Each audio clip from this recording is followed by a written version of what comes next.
নমস্কার বন্ধুরা, আমি পুষ্প। আপনারা দেখছেন পুষ্পর বাঙালি হেসেল।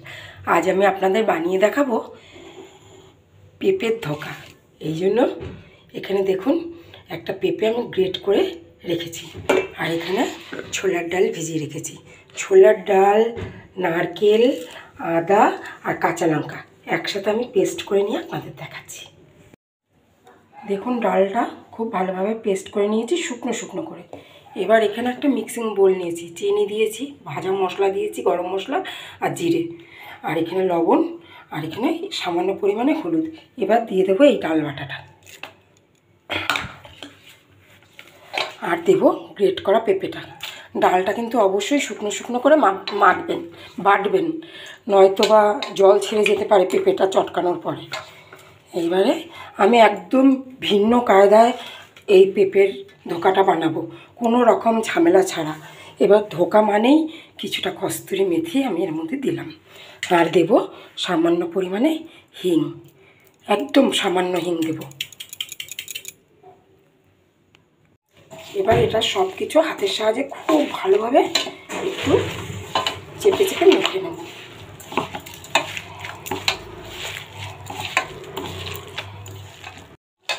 দেখুন বন্ধুরা, মাখতে মাখতে যদি মনে হয় না একটু ছাড়া ছাড়া লাগছে, ডালের পরিমাণটা কম হয়েছে, সেই সময় বন্ডিংয়ের জন্য একটুখানি বেসন দিয়ে দেবেন। বেসন যদি না থাকে ময়দাও দিতে পারেন, তাতেও কোনো অসুবিধা নেই। আবারও ভালোভাবে এটাকে মিশিয়ে নেব। এটা মেশাবার পর কিন্তু বেশিক্ষণ রেখে দেওয়া যাবে না, সঙ্গে সঙ্গে ধোকাগুলো বানিয়ে ভেজে ফেলতে হবে, কেন আমি না কষিয়ে ডিরেক্ট ভাজবো ধোকাগুলো, সেই জন্য। কমেন্ট করতে কি দেখুন বন্ধুরা, এখানে একটা কানা উঁচু থালা নিয়েছি উল্টো করে, তারপরে কিছুটা বেসন আমি ছড়িয়ে দিয়েছি। এবার এটা একটা মন্ড মতন করে চেপে চেপে একটা শেপ দিয়ে নেবো। আমি খুব সহজ পদ্ধতিতে আমি ধোকা বানানো আপনাদের দেখাচ্ছি, তাও আবার পেঁপের ধোকা। ভাবা যায়? আপনাদের নিজেদের ইচ্ছে মতন শেপ দেবেন আপনারা। দেখুন বন্ধুরা, এতটা মোটা করে আমি এটাকে একটা চৌকো শেপ দিয়েছি। এবার এটাকে আমি একটা ছুরির সাহায্যে কেটে নেব। আপনারা আপনাদের ইচ্ছে মতন ডিজাইন করে কাটবেন। আমি ঠিক এইভাবে, একটু কিন্তু থেতলে ভেতলে যাবে, কিন্তু থেতলা ভেতলা হবে না, ভাজার পর সব ঠিক হয়ে যাবে। যেহেতু কাঁচা পেঁপে আর নারকেলটা রয়েছে, আর আমি বেশি বেসন টেসন ডাল ঢাল ইউজ করিনি, পেঁপেটাই বেশি ইউজ করেছি। ঠিক এইভাবে সরিয়ে দেবেন একটা ছুরির সাহায্যে। এইবার দেখুন এইরকম বরফি বরফি করে কেটে নেবেন। এবার এইদিকে দেখুন একটা প্যান বসিয়েছি আমি, প্যানের মধ্যে দিয়ে দেবো বেশ খানিকটা তেল।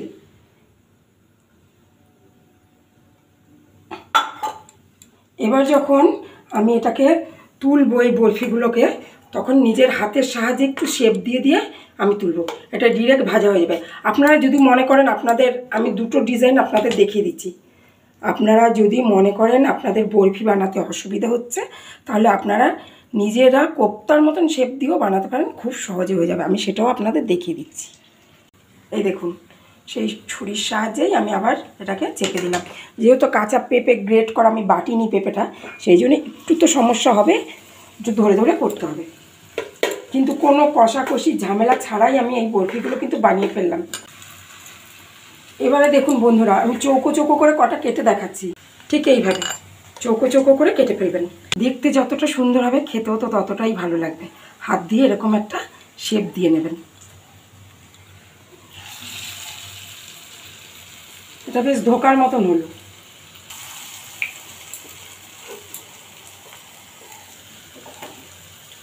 গ্যাসটা লো করে দিয়ে ভাজবেন।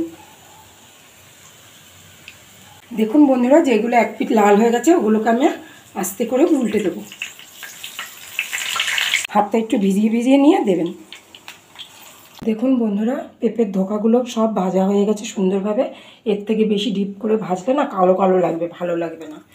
আর এখানে প্যানেতে তেল দিয়ে দিয়েছি, এর মধ্যে দিয়ে দেবো দুটো তেজপাতা, গোটা গরম মশলা, সাদা জিরে, আর একটা আলু আমি একটু তেঁচড়া টাইপের করে কেটে রেখেছি পাতলা পাতলা করে।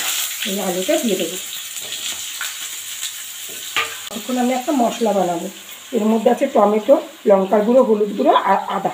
এটা আমি মিহি করে একটা পেস্ট করে নিয়ে এসে আপনাদের দেখাচ্ছি। দেখুন আলুটা লাল লাল করে ভাজা হয়ে গেছে। এই সময় মশলাটা আমি এর মধ্যে দিয়ে দেবো। একটু তেল বেশি দেবো এই রান্নাটাতে, নিরামিষ রান্না তো। এবার মশলাটাকে খুব ভালোভাবে তেলের সাথে মিশিয়ে কষিয়ে নেব।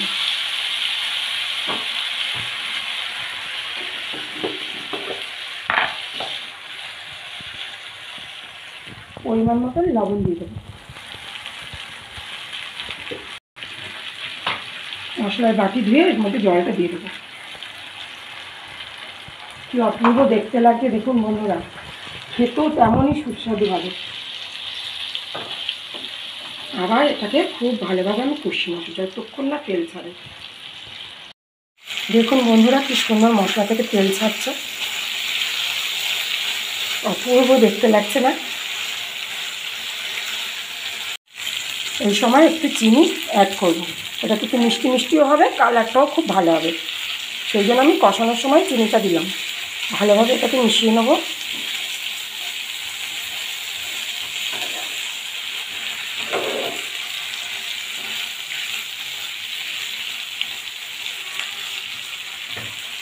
কষানো হয়ে গেছে দেখুন। এবার আমি পরিমাণ মতো জল দিয়ে দেবো। যেহেতু ধোকার মধ্যে ছোলার ডাল আছে, ঝোলটা কিন্তু খুব তাড়াতাড়ি টেনে নেবে, সেটা বুঝে আপনারা ঝোল দেবেন। দেখুন বন্ধুরা ঝোলটা খুব সুন্দরভাবে ফুটছে। এই সময় আমি ধোকাগুলো দিয়ে দেবো, তাহলে রসটা ঢুকবে এর মধ্যে ফুটে ফুটে।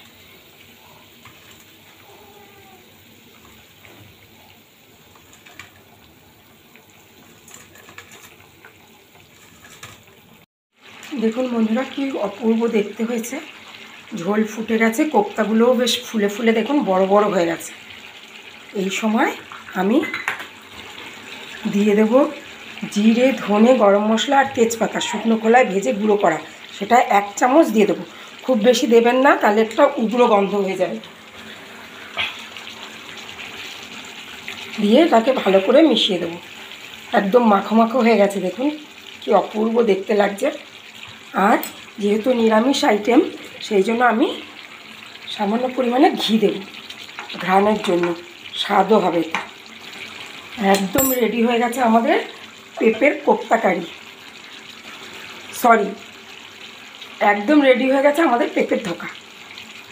গরম গরম ভাত, রুটি, পরোটার সাথে এইভাবে পরিবেশন করবেন পেঁপের ধোকা।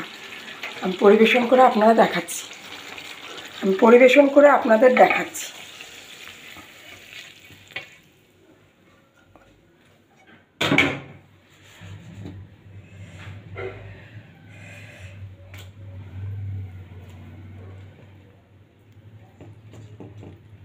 কি বন্ধুরা কেমন হয়েছে?